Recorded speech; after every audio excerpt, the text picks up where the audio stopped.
भगवान बाबा हनुमान जी को प्रणाम, मानते कि बाबा जगदीश जी को प्रणाम, परमात्मा परम इधर से लाइट परमात्मा एक सेवक मंडल बालाघाट परिसर सुरवई के अंतर्गत आज माननीय परम पूज्य परमात्मा एक बाबा के सेवक संत कुमार ठाकुर जी सहकार्यकर्ता जी के निवासी स्थान बरारी टोला में एक भगवान के साप्ताहिक की चर्चा बैठक रखी गई है।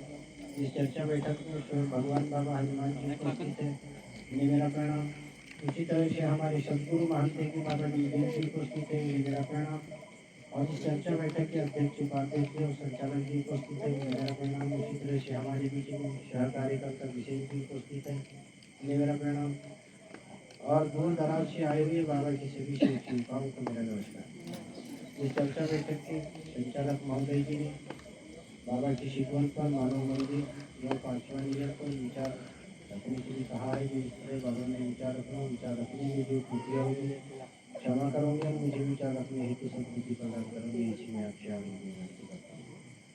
सेवक साथियों, हमारे मानते कि बाबा गुरुदेव जी ने 4 तत्व, 3 शब्द और 5 नियम, मुझे 4 3 7 और 5 12 कड़ी का जो ज्ञान है हर किसी सेवक को बाबा ने पढ़ाया।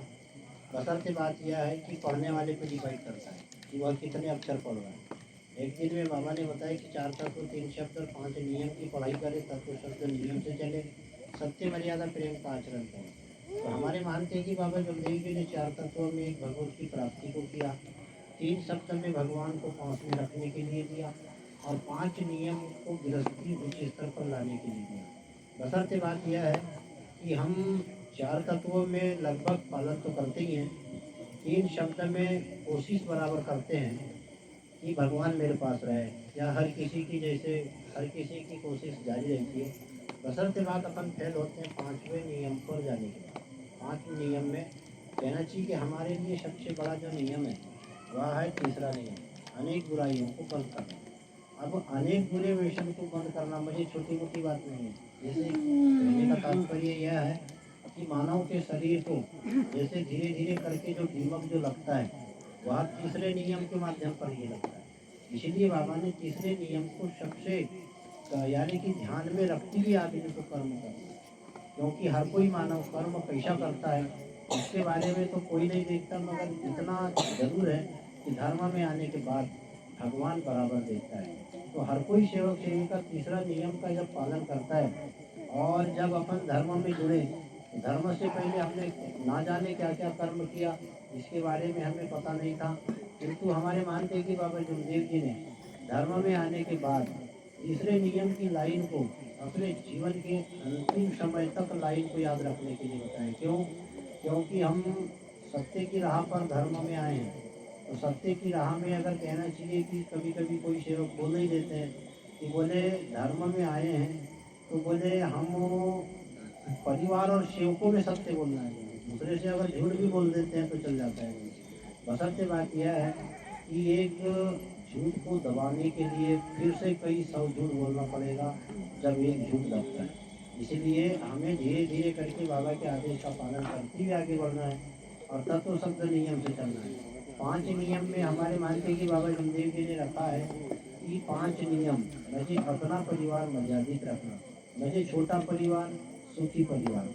जो परिवार में कहना चाहिए कि हम तो हमारे लोग, जिसके पहले शासन ने अभियान चलाया था वो अभियान कहाँ तक के चला नहीं चला वो बात का मैटर था, मगर धर्म में आने के बाद हमारे मानते हैं कि बाबा गुरुदेव जी ने एक आदेश लिखे हैं कि लड़के की उम्र 25 वर्ष की होगी तभी शादी करना चाहिए और लड़की की उम्र 21 वर्ष की होगी तभी शादी करना चाहिए। इसका कहना चाहिए कि शादी में हमारे मानते हैं कि बाबा गुरुदेव जी ने यानी कि गर्भ धारण करने कितने कितने महीने में, इसका कहना चाहिए कि गर्भ धारण भी होना चाहिए, कितना अंतर होना चाहिए इसको भी ध्यान देना चाहिए।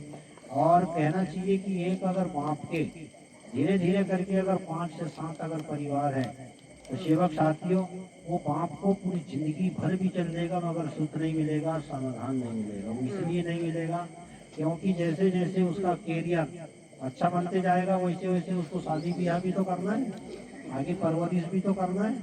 तो एक की परवरिश करने के लिए बहुत पैसा लगता है।